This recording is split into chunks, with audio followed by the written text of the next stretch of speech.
This conference will now be recorded. Open the meeting of Montachusett Joint Transportation Committee, March 12th, 2:30 p.m. Shall we introductions of who's here? Sure, I can read the names that I see, and if you could just introduce yourself and who you're Okay, affiliated with, that'd be great. I'm I can Brian do that. Doherty. Amanda Reed, Amanda Reed Lunenburg. George Cahill, George Mart, present. Laura Hanson, Yeah, good afternoon, Laura Hanson. I'm Mass DOT District 2 Projects Engineer. okay. Robert Swartz, that's me, I'm here. Sarah Bradbury, Yeah, hi, I'm Sarah Bradbury from MassDOT District 3 Planning. Sarah Canamella, Sarah Canamella, District 2 Projects. Travis Condon, Travis Condon from North Central Massachusetts Chamber of Commerce. Thank you. Northampton, my old stamping ground. Tyler Golden, MRPC. Tyler Godin, MRPC. Good. Go to the approval of the minutes of the last meeting of February 12th. Can I have a motion to Yeah, accept? I make a motion to accept it as is. Thank you, George. I have a second. I'll second that. Okay. Is there any further discussion or comments about the minutes? I see or hear none. All those in favor? Well, there are not many of us, so we'll just go with yay or nay, or yay or nay, whatever you want. Yay? Yay. Okay. Yay. Hey, Yay. That's it. Thank you. Motion passed on the minutes.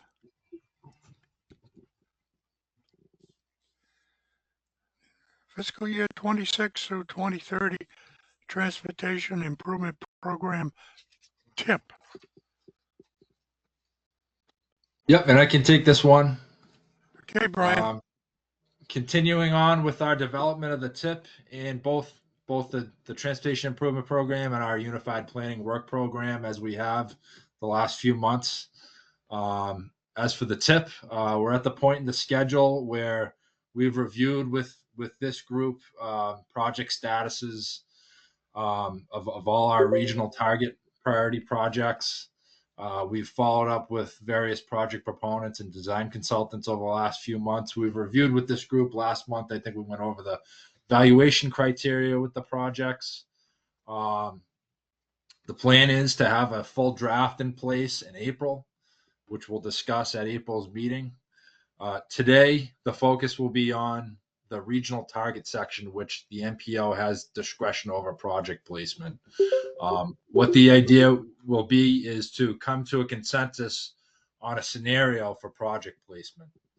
And this discussion sort of began last month when we looked at this, or a version of this handout on the existing projects. This is kind of a hybrid list. It includes current active TIP projects with their updated statuses, updated cost estimates, and also this list federal fiscal years 25 through 30. And the exercise that we're undertaking with the 26 through 2030 TIP, we're dropping federal fiscal year 25 and adding 30, with the idea that we'd be adding some of these projects and what we call the appendix into the TIP program.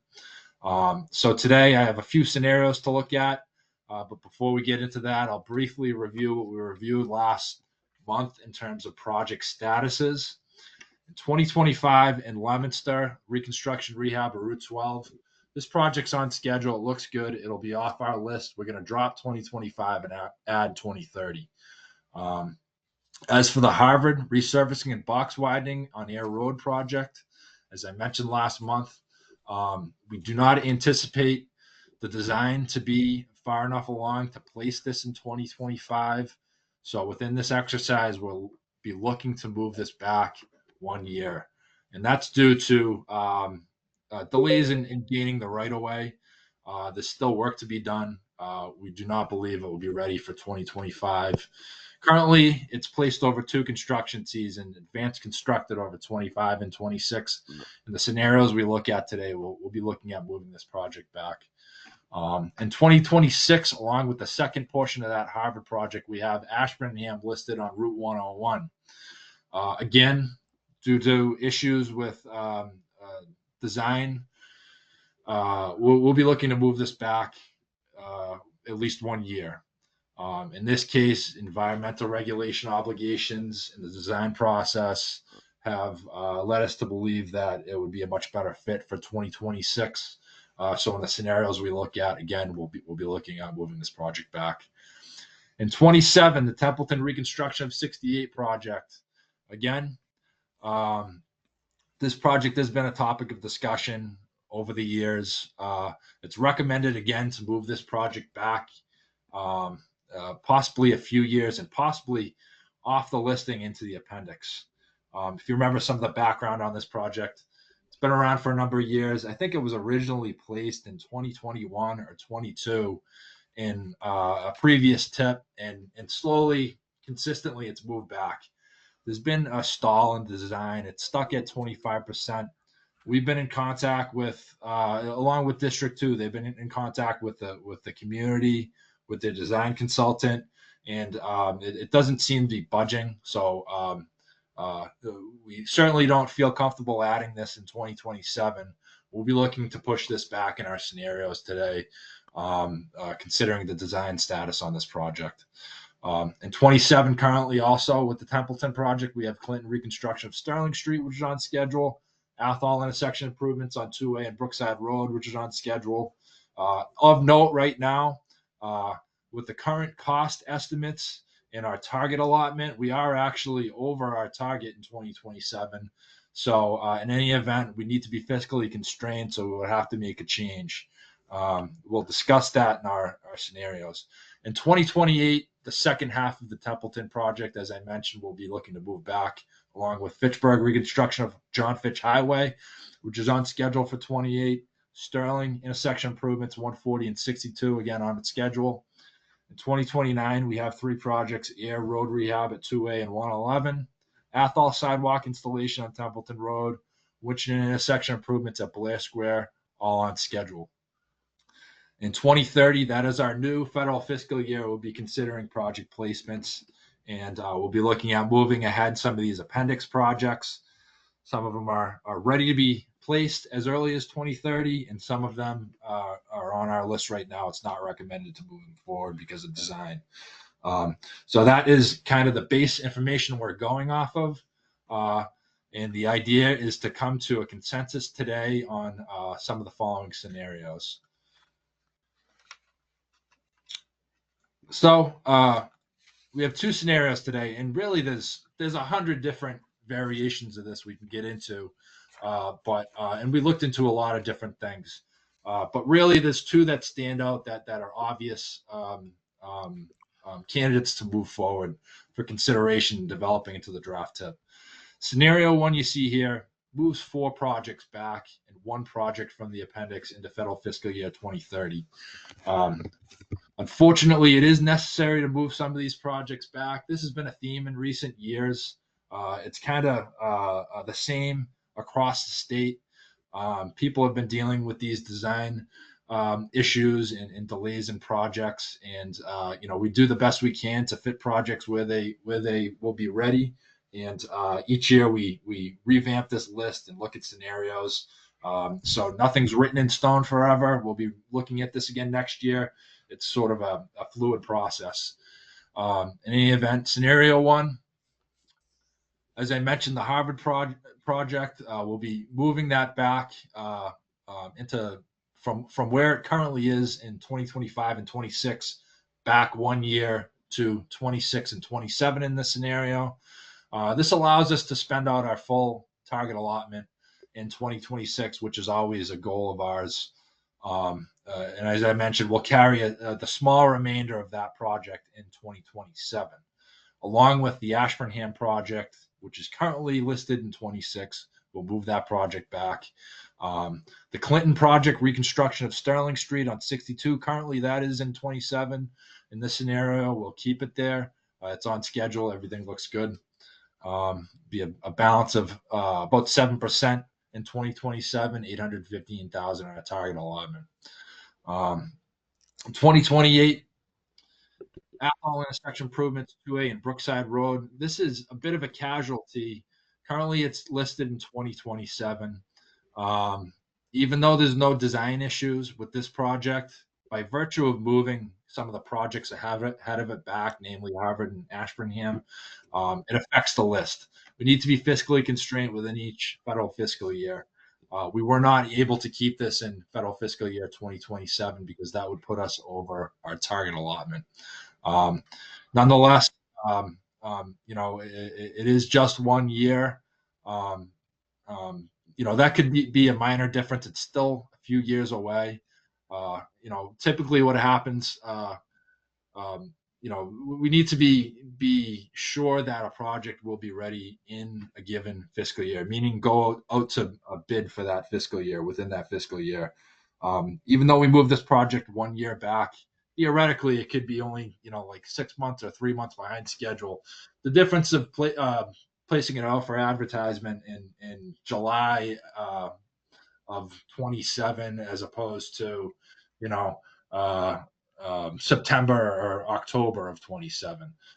Nonetheless, we'll revisit this list next year and make adjustments as needed. Along with Athol on 28, Fitchburg reconstruction of John Fitch Highway, which is on schedule and currently placed in 28, along with Sterling intersection improvements 140 and 62, which also does not see any movement and is on schedule. Leaves us a balance of about $1.5 million in 28.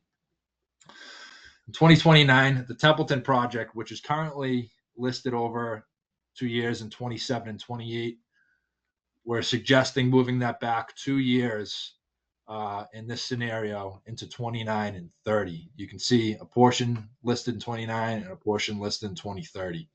In 29, it will be listed with air road rehab, Route 2A and 111, Athol sidewalk installation on Templeton Road, and Winchendon intersection improvements at Blair Square, which are all on schedule, and that would allow us to spend out our full balance in 2029. In 2030, we have the remainder of the Templeton project, along with the one project would be elevating from the appendix list. In this case, that would be Westminster roundabout construction at 2A and Bathrick Road. This would leave a remainder of over $3.5 million in 2030. In future development exercises of this tip, we'd be looking to spend out that money one way or the other. 4 projects remaining on the appendix list, future candidates for placement. Scenario 2 of 2 for today. This would move 3 projects back, 1 project off the schedule into the appendix. That would be the Templeton project, which would allow us to move 2 appendix projects into federal fiscal year 2030. The first few years of this list looks the same as scenario 1. Harvard would be in 2026 and 27, along with in 2027 the Ashburnham project, which would move back 1 year, and Clinton would remain in there, reconstruction of Sterling Street. In 28, we'd have the Athol project that moved back, the intersection improvements at 2A and Brookside Road, along with John Fitch Highway in Fitchburg, and intersection improvements at 140 and 62 in Sterling. In 29, we'll have air road rehab on 2A and 111, Athol sidewalk installation on Templeton Road, Winchendon intersection improvements at Blair Square, unchanged from what the current listing is. By doing this will allow us to elevate the 2 projects from the appendix into the active tip. Lunenburg safety improvements at 2A and Electric Ave, and roundabout construction in Westminster, 2A and Bathrick Road. As I mentioned, the Templeton project, due to concerns with design and the progress that it has made or hasn't made, this scenario looks at moving this into the appendix. So this is kind of what we've been looking at. We're willing to talk about any possible scenarios that anyone might see, answer any questions. The idea is to review this list and these scenarios with the MPO next week and have them come to a consensus on what approach to take to develop into the draft tip listing. With that being said, staff preference would probably be scenario one. Moving this Templeton project totally off the list is we don't do that often. Might be a special circumstance given the history, but really the most important years anyways are the first year and to some extent the second year. So those are unchanged in these two scenarios. And as I mentioned, we revisit this list every year. So we'll be looking at it this time next year as well. I'm happy to answer any questions anyone may have, and if that's not today, feel free to give me a call, and I can talk any scenario over.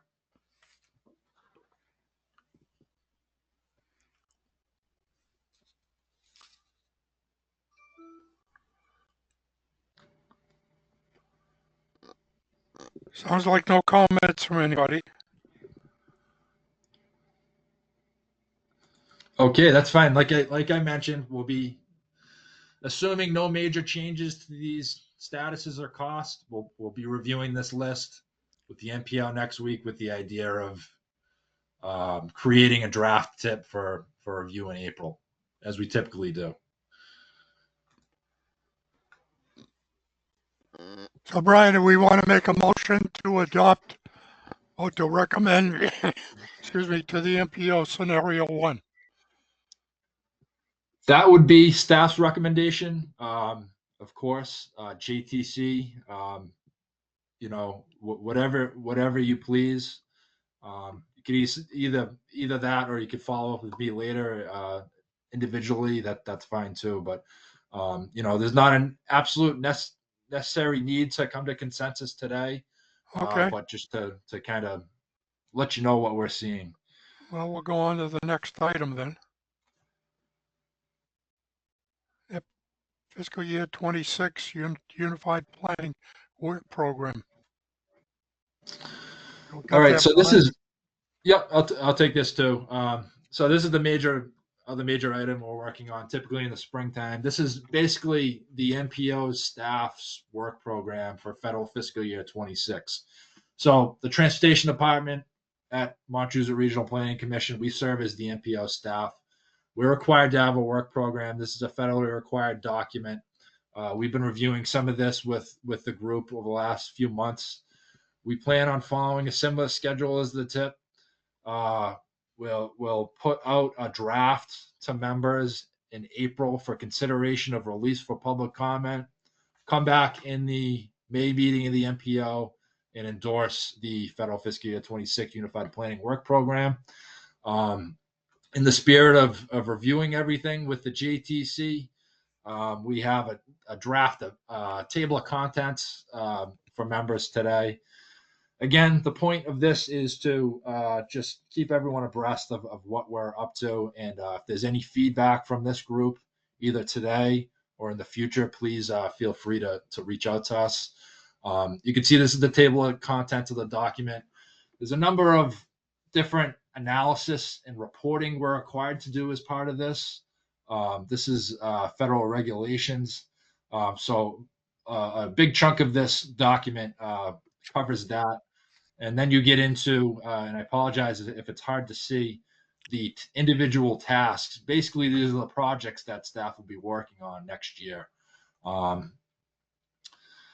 You can see task 1.1, support of 3C process. This basically allows us to run the MPO, all of the public meetings that we have with the JTC, the MPO, our collaboration with various agencies, both at the federal and state level. Every hour is accounted for, and basically, our work in this effort goes under this task. The Unified Planning Work Program, we're required to have this in here. There's some level of effort in putting this together. That's the process we're undertaking right now. We solicit project ideas from our communities. We consult with federal and state partners. We review guidance, legislation to build this work program. The Regional Transportation Plan update 1.3. The RTP, the Regional Transportation Plan, is one of the major documents that we put together. This is sort of the pulse of the current transportation system in the Montachusett region, and projections out 20 years to sort of point us in the right direction. The RTP was last done in 2023. We plan on updating this in 28 or 29. There's a lot of outreach that goes into it. We'll be developing a scope of work for this undertaking, and that's what this task is all about, the very beginning stages of the RTP. Develop a transportation improvement program. As MPO staff, we're tasked with putting together this information, giving the members updates, using best planning principles to make the best informed decisions. So that's what that task is. Environmental justice in Title VI. There's a number of reporting requirements that we have in relation to these populations, and we do that under this task. Regional demographics. If you're familiar with our Mr. Mapper interface on our website, this is kind of like our public-facing data system app that we have. We carry that work under this task, among other different databases that we maintain. GIS mapping and development. We have a geographic information system department, which is funded under this task. We offer mapping and data analysis to our communities. We offer free GIS assistance to our communities, among other things. Data collection and analysis program. This mainly is our traffic counting program. We're required to do a certain amount of counts for Mass DOT each year. Also, we have a number of counts that inform our own projects and studies in-house. This year, I think we have 60 counts, average daily traffic counts, turning movement counts at intersections, and those inform our plans. The pavement management system is we survey all federal aid eligible roadways in the Montachusett region, survey the condition on these roadways. This informs our long range plan. We develop trends from these surveys. We can determine whether the overall network condition is deteriorating. That would trigger us to encourage more spending in state of good repair, that type of thing. This is a way for us to have our pulse on the infrastructure condition in the region. Performance measures, we set these in our long range plan. Under the task, we revisit this every year to ensure that we're meeting our performance measures that we set. Things like safety incidents. I mentioned pavement condition. We set performance measures in a number of different areas that we highlight and we revisit every year. Trail inventory update. We first did this a number of years ago. We have a pretty robust trail inventory throughout the Montachusett region. We'll update this next year. We outreach to various organizations, try to update trail conditions, whether it's public or private, access, things like that. And this is important not only for recreational purposes, but it's also available to fire and police departments. If somebody is lost on one of these trails, we have, like I mentioned, a robust mapping system for this and various information that's available to the public. Corridor analysis. This stems from a request from the town of Shirley. They've asked us to look at traffic conditions in the area of Route 2A over by Bull Run, if you're familiar. There's a few intersections over there, and the facilities are old. There's some traffic issues, so we'll be looking at that in a sort of traffic engineering lens. And the idea with these corridor analyses are we come up with recommendations to implement improvements, which could end up in an additional TIP program or possibly other funding as becomes available. Environment and Weather Program. This is like a name that we're playing around with. Currently, this is called the Climate Change Program. And really what this is we look at the transportation infrastructure and its vulnerability to things like flooding. We look at bridges, roads, dams. It's another trend analysis that we've carried for years. We use this information to inform decision making on TIP project placement, long range plan, goals. Again, this has to do with flooding and infrastructure. It's more of a resiliency type of task than anything. Active transportation will be taking a look at bike and pedestrian infrastructure in the region. This will be an initiative that will carry forward and it will form various plans that we have. The Safe Streets for All Safety Action Plan update. You might be familiar with our Safe Streets for All Safety Action Plan. This is a federal grant we're awarded. And it's currently underway right now. We're developing a safety action plan for the region. We plan on having that accepted by the MPO in September. Once we have that in place, that'll make eligible a number of projects we identify in the plan for federal funding. The idea with this task is to follow up on that, try to assist communities in attaining funds for physical improvements out in the field. Also, there's a number of databases that we've developed as part of the safety action plan. We'd like to incorporate that into our system as well. Transportation equity and public involvement. This is kind of like a catch-all type of task. It's tough to anticipate what will come across our plates in any given year. Under this task, we kind of this enables us to be a part of various task forces and working groups. Most recently that has been the Neshoba Valley Working Group. We've provided some information to them, attended some meetings. We're involved with the Northern Tier Passenger Railroad Study, the Route 2 Task Force. So this task kind of allows staff to be involved in that, provide information, and collaborate in that way. Future of mobility. We've been working closely with almost like a public-private partnership with schools and private businesses and various interest groups in the region on the future of mobility meetings we've been putting together with Chennai 9. Most recently, we have applied and received or assisted Chennai 9 in receiving a grant to reestablish the Regional Coordinating Council. We've also been working with them in establishing a transportation management area, which will be looking at additional transit options with the focus on workforce development and workforce access. So we'll continue that effort next year. Technical assistance from MART, another catch-all type of task. MART has various requests throughout the year, mapping requests, data requests, related to a number of different things. So we explicitly state that in this task.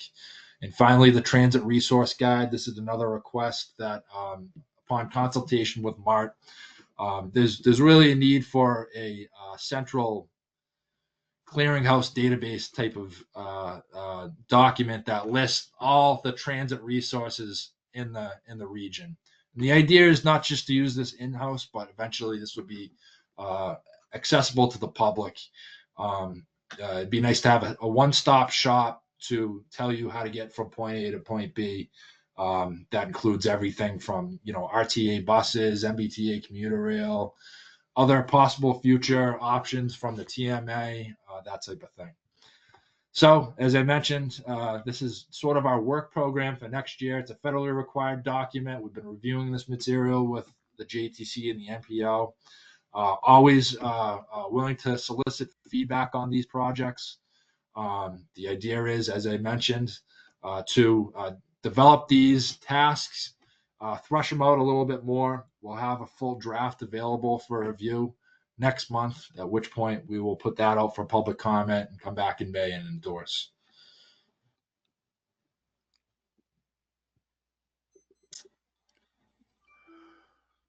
So Brian, if anybody wants to read that document, we can find it on the MRPC website on the documents. So this document will be available in April. We'll have the full draft available at next month's meeting. We just want to give a heads up. Let the JTC kind of know what we're up to and the kind of tasks we'll be undertaking. If there's any feedback, happy to have that. We'll have a little bit more details next month. We'll make a formal recommendation in April to the MPO at that point. Okay. Next item is contract status reports. George, have you got anything to add? Yes, I have a couple things. First one, the Emerson Hospital shuttle started on November 24th from Shirley Air and Harvard, and people, they start using it to go to the hospital there for work and for appointment, and we are very happy. And also, I like to let you know, we installed last year 15 bus shelters, 6 in Gardner, 3 in Atoll, and 6 in Leominster. 15 of them, and I like to thank the Department of Public Work of Atoll, Gardner, and Leominster for assisting Mart of pouring the concrete pad for these bus shelters, and they look beautiful. People that are using it, and soon on some of them we're going to be installing computer for people to use these computer to check the buses, what time and how to get from point A to point B. Thank you. Very good. Very good. Sarah Bradbury, do you have anything from MassDOT D3, District 3? Well, no, nothing at this time. So, Bob, under this, and it might be a little confusing. It says Mass DOT 3C. That's actually our contract. So typically we provide updates on whatever comes across our plate we think members would be interested in. So I can give an update on this. Okay. I just have one thing to share, and this is actually from MassDOT. It's a design public hearing, a number of projects in Leominster related to the event that happened September of 2023, September 11th, actually, of 23, when they got 9 inches of rain overnight, and all these issues with roadways being washed away and everything. There's a number of projects on deck. There's a design public hearing on April 1st at City Hall at 6 p.m. So there's additional information in this handout. So that's what I have for that update. Okay, that was the last item of document that was submitted. Okay.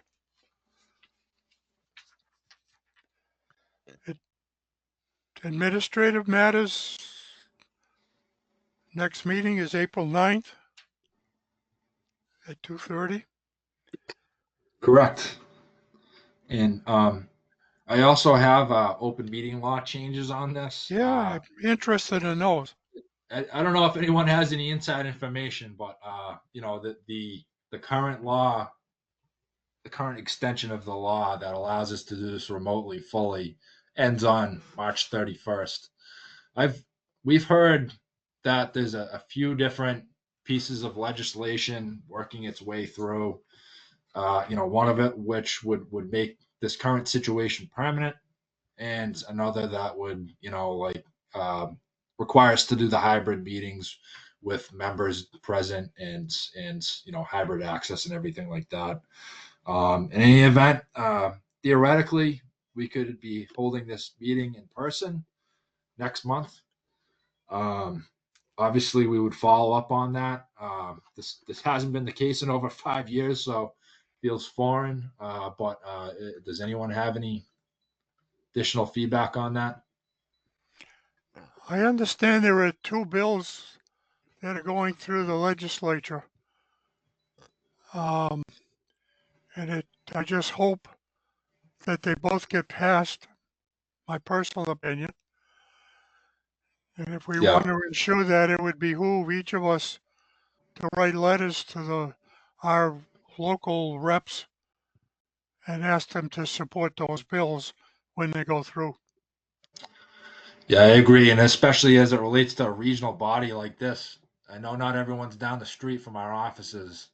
I know the commissioners have written a letter, and we have sent that from the MRPC. And I see Mayor Squalia has her hand raised. Hi, guys. I spoke with Representative Kushmerek this morning about the expiration of the remote meetings, and he had indicated he believes that there will at least be a stopgap measure for a few months, or 6 months, or 9 months. But there are 2 bills, and one involves, making it permanent. And I don't know, the House wants it, but the Senate doesn't. So they got to reconcile. But he's confident they're going to come together for a stopgap measure at least. Again, All right, good to know. My opinion would be to make it permanent for both full meeting and also a hybrid meeting. Things can happen that all of a sudden we're going to need it again. So we might as well have it in the closet so that we can use it. Agreed. Nonetheless, we'll be, I'll follow up. I'll make sure that, we follow the law, and whatever that may be next month, we'll set it up and do what we have to do. So that's all I have under administrative matters. Okay, I'll now call for an adjournment. Could I have a motion to adjourn? Yes, I make a motion to adjourn. Okay, thank you, George. Second. Okay, got a second. And obviously there shouldn't be a discussion. If there is, speak up. Then I'll call anybody that wants to speak negatively about adjourning. I see or hear none. Meeting's adjourned. Thank you very much. Thanks, Bob. Thank you.